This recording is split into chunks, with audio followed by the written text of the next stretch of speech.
if you're screwing around at the bottom of the barrel chicks, that's bringing your self-esteem down. And you really know at the end of the day that you're not really all that. And I say this all the time about girls too. You'll have girls, especially again where I live, you'll have girls that jump from foreigner to foreigner. You'll see her Instagram stories. She's going to the fancy restaurants, all the top Instagram spots here in Mexico City, and it's some dude. And you check out the dude, and the guy ain't shit. So she's kind of one of those lower quality type girls too. And you'll get guys that come down here, and especially in my little foreigner circle, because we're all kind of game aware, and every city abroad has like their own private game groups. So you get girls, and then we'll ask like, "Hey, does anyone know who this girl is?" And we're like, "Oh, not that girl." Like, be careful with that girl, because at the end of the day, she knows she's not shit. She knows that really all she has to offer is pussy, and then she'll get these experiences with the foreigners, but she doesn't know how to take it a step further and actually build what most people want, is a relationship. When you consider like our ancestors, men were trying to spread their seed. So that's why men would have sex with as many women as possible, because the possibility of them getting one pregnant and then not having to raise the child, like, increased the probability of them being able to spread their seed. Well, women in this situation, because they're from an impoverished scenario, them dating multiple expats at the same time to try to see if one of them will get a green card is the same thing. They're basically like, their personal scenario, you don't know the level of suffering and poverty that they're going through. And in order for them to get out of it, they're having to play the game. And that's why they're probably going to date multiple dudes at the same time. Well, you'll see that even in the U.S. when you go to cities like Miami. You hear guys talk shit about Miami all the time. They're a bunch of thoughts and 304s. But if you're a pretty decent looking guy and you have some game and you speak Spanish, then you have an untapped Colombian, Venezuelan, Brazilian, whatever South American market. And a lot of times they are kind of the upper tier type chicks in their home countries. So they're not necessarily playing that kind of game, but you'll see girls in Miami, the beautiful Venezuelan with a big, dumpy, overweight, 55-year-old American, khaki shorts, but, just sloppy guy. And you'll see that here too. I went to the immigration offices right down the road for me, and I went to renew my residency a couple weeks ago, and beautiful, just drop dead gorgeous Venezuelan women with just really kind of goofy looking Mexican guys. And you can almost see a look of shame on her face. But the guys don't know any better. Yeah, the problem is there's even a smaller middle class in Venezuela compared to Colombia, and a smaller middle class in Colombia compared to Mexico. Mexico, like, for a Latin American country, I believe they are the wealthiest Latin American country per capita. They are. And remove the U.S. from the equation, and Mexico's the U.S. Everyone wants to come here.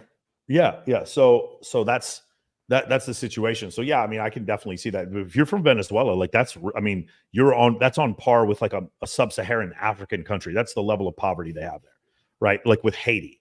So that's one of the issues that's going on with that. And my whole issue is like, yes, guys, you're going in there and you're pulling out a hot girl, but you're doing so in a place where those women have no other option. So how does that make you feel? Like, that's the only thing I would ask myself. I would like to be attractive for somebody who wants to go out with me. And I would like genuine desire from them. And in order for me to do that, I need to stay in the gym. I need to work on myself. What were the 45 books I read this year? What's my new bench press max? How much money is my bank account? And am I a compelling person to listen to on social media? Have I worked on my speaking voice? Have I worked on my presentation? If I haven't done those things, and then I want to go out and try to get girls overseas, I just don't know if that's the right play. Now, here's the other problem that happens is that when you guys go this route, it is really hard to come back. If you guys have ever met a dude, any of you guys who are coaches who have ever had a client who paid for prostitutes, getting them to talk to regular women and having any patience with regular women is really fucking hard, bro. Because what'll happen is, as soon as they feel any kind of stress, they'll just run back to some hooker that they were paying previously. I actually think that this is kind of the future for Homo sapiens. I think maybe in the next 50 years, you're going to see just imagine if we have kids. I have kids that are, maybe in the next few years. By the time my kids are 16, 17 years old, there's the possibility of them buying like some AI robot that like looks like a woman and is so woman-like, like looks so much like a woman, that like guys start fucking these robots. This is something they talk about in Ray Kurzweil's book, The Evolution, or the Singularity is Near. There's going to be a point to where you're going to have like some artificial looking human that looks like but handles all your sexual needs. And once that happens, those people aren't going to ever want to deal with a real woman, because real women are hard to deal with. They require a lot. They're very confusing, and they push you in all different directions, and they mislead you. And if you don't meet up to their standards, they let you know that, and they're fucking mean sometimes, especially the really pretty ones. And so I think that's the future for us. It's like, so you have to figure out right now Do you want to be a higher tier man that is attractive to women? I'll tell you, it's fun on this side. I would recommend it. All of you should fucking give it a try. Or is it one of these things where you want to give up and take yourself out of the mating market? Chris Williamson did a video the other day, he did a video the other day. 50% of the men are taking themselves out of the dating market. Why is that happening? And you just see this stuff, and it's like I understand that it's disparaging for some people. I'm not really that fascinated with the idea of being a passport bro. What I am fascinated with is like what happened to us from a socioeconomic standpoint that caused this phenomenon to become so prevalent. I think that's a fantastic question. And I like the point you brought up about the guys that pay for prostitution. Every now and then, especially because I live abroad and I talk about these topics, so I'll get guys in the comments like, oh, Jaron pays for it. It's like, I've never had to. I played baseball down here 20 years ago and I was jacked as fuck, and I lived off campus and had a big ass house and had dope parties. So I was popular. I from day one in Mexico, it was just kind of ingrained in me that I was the shit. And that still translates into my daily life. Granted, I have that when I go back. I go to California all the time, and Mike, you know, a couple of buddies of mine up there, and so I still have that ingrained in me. And I get guys in coaching clients, private groups, or other areas, digital spaces where I hang out, and they'll try to make the case that prostitution is better. They'll say things like, well, how much time do you spend wasting on women? It's like, I've got my Tinder set up right. I've got professional photos. I've got, a six-pack in all my photos. I have all of the descriptions set up right, everything integrated. I have my opening sequence that works. I get them off the app. I've got it entirely mapped out. That sounds like a lot of work, man. That sounds like a lot of work. It's not. You just set it up once, and then it just kind of does the work for you. And of course, and a lot of times, a lot of these times I'll tell these guys, like, how long do you take? It's just like the porn addiction you mentioned, where you're looking for that perfect video, and you need something just a little spicier because you have that addiction. You're down that rabbit hole. So I imagine the prostitute guys the same way. They're shopping around for the perfect girl and then setting logistics. Whereas for me, like, she just gets in an Uber, and usually I can get her over faster than if I ordered a pizza right now, if you have the system set up correctly. Yeah, I mean, as far as that whole thing, what were you talking about with the logistics with Oh, in terms of so like the prostitute guys, they'll make the argument, and I've heard this in some of these manosphere type spaces where it's a better value.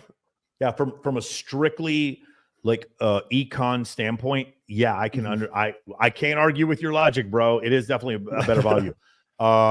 Myron wrote a book called Why Women Deserve Less, which actually went into why chasing women, the incredible time suck that it was, the concept of doing that. And then there's a similar book, or not a similar book, but it's kind of an ancillary book you should read along with that. It's called The Book of Numbers by Aaron Clary. I love that. And in that book, he goes over like how much time you put into and what the probability of you hooking up with a girl. Like, he basically, one of the things he does is he correlates women who have 5 tattoos or more with mental disorders. And I kind of have a hard time disagreeing with him, to be honest with you, dude.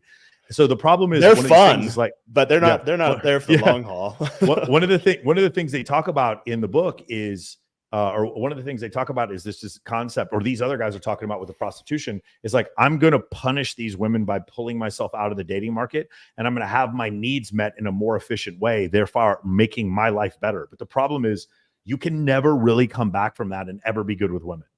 And that's the issue. That's like the main issue with that whole situation. If you guys want to see like an extreme example of this, go look on Fresh Prince CEO's YouTube. Walter Weeks, Fresh from Fresh and Fit. He has an interview where he does with CJ Sparks, and it's CJ Sparks versus a passport bro, and it is like the most like brutal interpretation. Like, you have to watch this interview. The guy basically says, yeah, I just pay for sex. Why would I ever care about anything you have to say?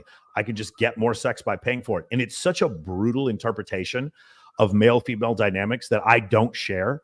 But when you see it, that to me is what I think of more as far as a passport bro, is that interaction between CJ, the guy's like, you mean we'd go on a date and you wouldn't guarantee me sex? And CJ's like, no, of course I wouldn't guarantee you sex. Like, you'd have to work for it. I have to find out that we have a connection. And he goes, why would I ever go on a date with you? And it's like, it's really brutal. It's like very hardcore the way it works.